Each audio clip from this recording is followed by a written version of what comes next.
Welcome to the channel. I just want to thank you guys and remind you we do have an EV car show in Williston, Florida, October 19th.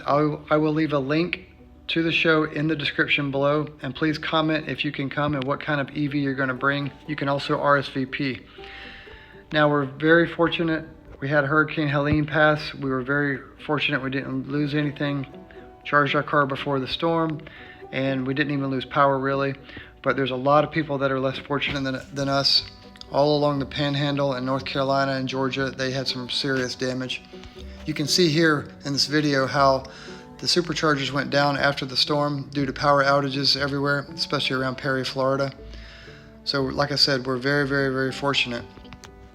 And please keep your prayers for those people up there who are just devastated. You know, they've lost businesses, homes, everything. And I also tried to fly my drone out, during the storm. Of course, with the winds not being too bad, I tried to do it a little bit before and a little bit after. Did get some damage, so I had to replace the blades. So I'm gonna get my drone ready for the new EV car show we're gonna be doing soon. I've also got some new 360 video I'm gonna be putting out soon.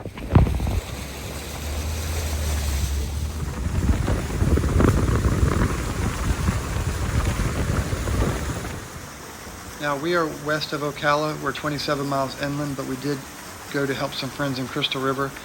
And, they got some flooding for sure. And anybody on the ground definitely got flooded out. Some of the storm surges, we saw marks on the buildings that were 6 feet.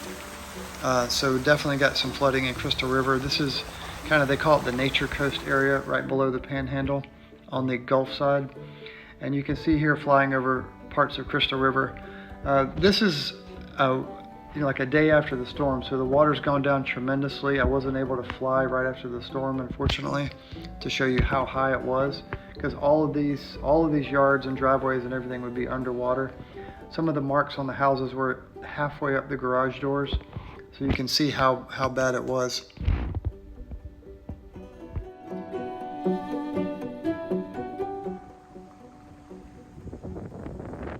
Now, I'm riding in a friend's F-150 pickup truck. I'm definitely not driving my car through any of this water.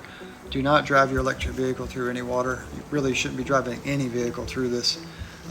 My friend's truck is an older truck, and he uses it as a work truck. It's a tool to him, and he can afford to lose a truck to salt water or any kind of water damage. So, like I said, do not take your personal vehicles through this type of water if you can avoid it. I do want to take time just to thank you all for commenting, sharing, liking, and watching all my videos. You guys put me over 1 million, which is great. And it was this recent Cybertruck video at the Cybertruck Festival that kind of put me over. You guys were really fun in the comments with the light shows and all that cool stuff we did. Like I said, at this EV car show in Williston, October 19th, we're going to have Hyundais, Porsches, Cybertrucks, lots of Teslas, and other EVs there, so please show up. Welcome to Bryce's channel on YouTube. Thank you for watching.